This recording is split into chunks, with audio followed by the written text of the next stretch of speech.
front of us. It was just released, and let's go ahead and unbox it.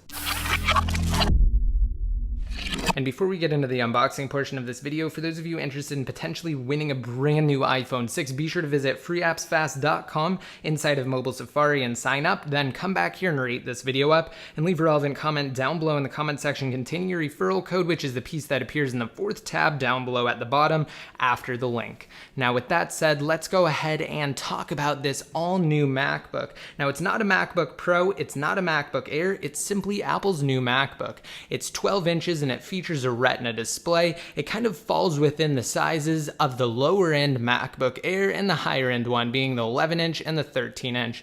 And let's quickly talk about some of the innovations in this computer that I'm extremely excited for. First up, the Force Trackpad. Now this was actually featured in the 13 inch MacBook Pro that I did an unboxing of. Essentially it features Apple's same Taptic engine that will be found in the upcoming Apple Watch underneath what's essentially a glass surface with pressure sensors. From there it's able to actually determine when you're putting pressure onto the glass itself and then provide feedback and actually click without physically clicking like a normal trackpad would. And as far as the keyboard is concerned, instead of the traditional scissor mechanism underneath the keys, Apple invented an all-new butterfly mechanism that's supposed to make the keyboard thinner overall while still providing some good feedback. It's also Apple's thinnest and lightest MacBook yet, but that's not to say that it's the thinnest and lightest laptop in the world, because it's definitely not. But we're not focused on other laptops. We're focused on the all-new MacBook. And there definitely are some compromises, and they will become evident as I start to go over this laptop. But let's go ahead and get into the unboxing portion of this video. Starting off with the box itself, let's take a look at it. On the front, we simply have a picture of the new MacBook. It looks pretty thin, and on either side, it's written MacBook, and it has the Apple logo, instead of having the Apple logos dedicated to either the left and the right-hand side, which are completely blank on this box. And on the back, we have the specs listed, so let's go over those now. Again, this is Apple's 12-inch MacBook, so it features a 12-inch display measuring diagonally. It's LED backlit with a high resolution, again, it is a Retina display of 2304 by 1440, and it's powered by a 1.2 GHz dual-core M processor with turbo boost up to 2.6 GHz. So unfortunately, this isn't one of the better processors in Apple's MacBook lineups, but because it is Intel's M series, it's significantly more power efficient, which in turn means that it doesn't require a dedicated cooling system, so this laptop is fanless. It has 8 GB of RAM and 512 GB of onboard flash storage, and it does have Intel's HD Graphics 5300, and it has a single USB-C port, and that's the only port on this computer aside from a headphone jack, and it has 802.11 AC Wi-Fi, Bluetooth 4.0, and finally a FaceTime camera. Not a FaceTime HD camera though, this is just a 480p camera. Unfortunately, that's probably one of the compromises that Apple had to make to get this laptop as thin as it is. Alright, now that we have some of the specs out of the way, using my knife, let's get into the unboxing portion by cutting through some of the plastic that's protecting it. Alright, and with the plastic off of it, lifting the lid will reveal the MacBook sitting directly on top. Alright, so as you can see, this MacBook is significantly different than any other MacBook in the sense that it is space gray. So for those of you who didn't know, Apple's new MacBook is available in 3 colors. The traditional aluminum that you'll find most MacBooks are made from, as well as 2 anodized options. We have the space gray as well as the gold. I opted to go with the space gray because I simply think it looks better, and setting the MacBook off to the side here, we have a couple of things underneath. So starting off with this bottom piece, we have a USB-C cable. Let's get a close-up of this really quick. Now, unlike other Apple MacBooks, the charger is not MagSafe, it's not proprietary, it's USB-C, the new standard. So this is a significantly more compact port, and you'll start to see other computers, laptops, as well as even post-PC devices implement this new USB Type-C connector. It's significantly smaller than a traditional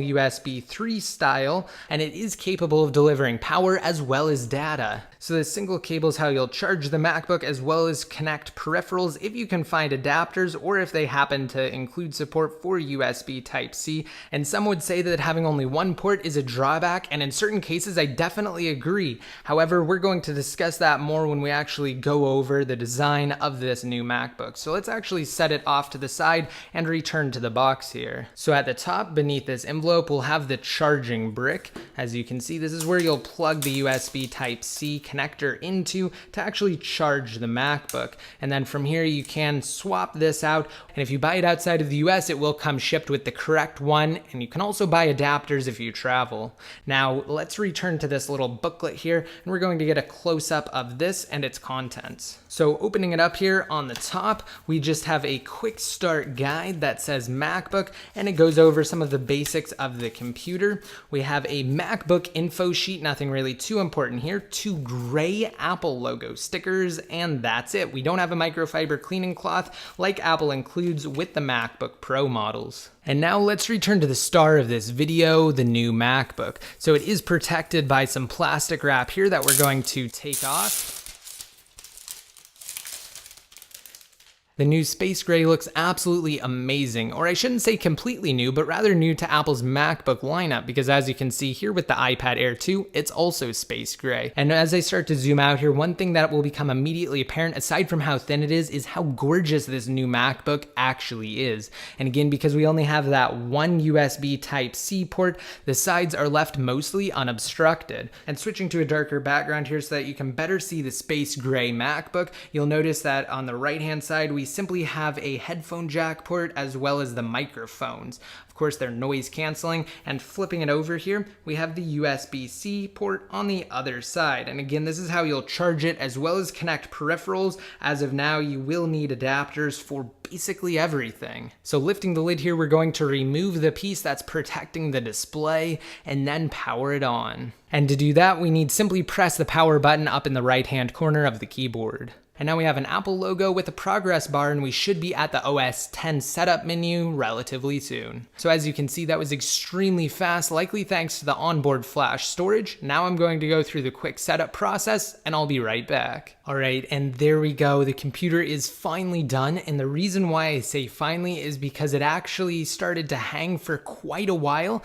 and I had to reboot it and set up a completely different account. So unfortunately, the processor in this computer definitely seems to be its downfall, but it is the future of laptops. There are so many different innovations into this computer that make it as thin as it is, and I personally think it's actually going to be a great laptop for some individuals. If you're not a heavy power user, then you might like this computer. And with that being said, 2 other things actually stood out to me. Number one, I do not like the keyboard as is. Maybe I'll get used to it, who knows? But essentially the keys are so thin and shallow that it almost feels weird typing on them. It definitely doesn't feel like a regular keyboard, but again, they are extremely thin and they don't have much give to them, but maybe I'll become accustomed to it after using it for a while, who knows? And number 2 is the trackpad, which actually feels better than the trackpad on the 13-inch 2015 MacBook Pro, which is definitely saying something because it's supposed to be the same trackpad. And I think the reason for that is just how thin this MacBook truly is,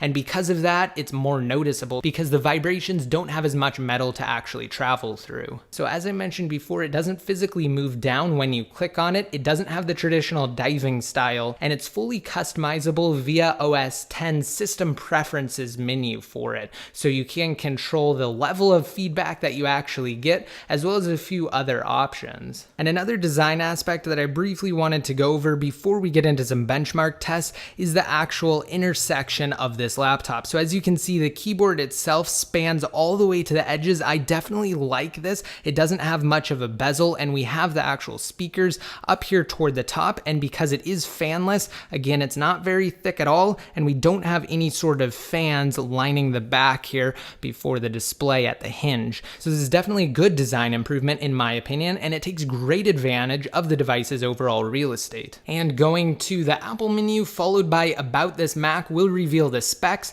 so that we can refresh before running the benchmarks. Again, the new 12-inch MacBook with Retina display, early 2015, powered by a 1.2 GHz Intel Core M processor. At least they didn't include 4 GB of RAM like what the base is on the MacBook Air, and the integrated Intel HD graphics 5300. And up first, let's start with the one that will be the most impressive of these 2 benchmark tests, being Blackmagic Disk Speed Test. So essentially what this will do is write a file to the internal flash storage and in turn read it to essentially assess assess how fast the computer writes and reads files. So we do have a pretty good score. It doesn't really compare to the 2015 MacBook Air and MacBook Pro. However, we have a write speed of around 446 to 450 megabytes per second and a write speed of up to 760 some odd megabytes per second. So overall, relatively good, pretty decent, and you'll definitely get some fast performance. And if you're not used to flash storage, this computer will blow you away as far as how fast it's able to turn on and again read and write and copy over files. And now next, we're going to use a tool called NovaBench, which takes into consideration a number of various factors of a computer to give you one generalized number that's a cumulative score of your computer's capabilities. So speeding through the test here, let's see the results we get on this Intel M series powered laptop. And overall, we have a total score of 551 inside of NovaBench. Definitely not great, with the Achilles heel definitely being the CPU test, so that M processor. So let's go ahead and close out of this and go over one more thing before we actually conclude this video. Again, being the USB-C port that's over here on the left-hand side. Remember, this is for charging, data transfer, and connecting any and all peripherals. Now, Apple doesn't really intend for you to connect to this computer as much as you might imagine. On their actual site itself, they say that it's a laptop fully equipped for a wireless world, and they definitely mean it. They want you to make use of things like AirDrop, which is their proprietary tech for transferring files between two different Macs, or Mac and iOS, or of course, iOS and iOS. So in theory, you'll do most of your transfers wirelessly, at least that's what Apple hopes, and they included this port kind of as an afterthought. I definitely wish they would have included something else, but seeing as how thin it is, I don't really see how that's possible, because if you look at the port, you can definitely tell that there isn't much excess room on the top or on the bottom there.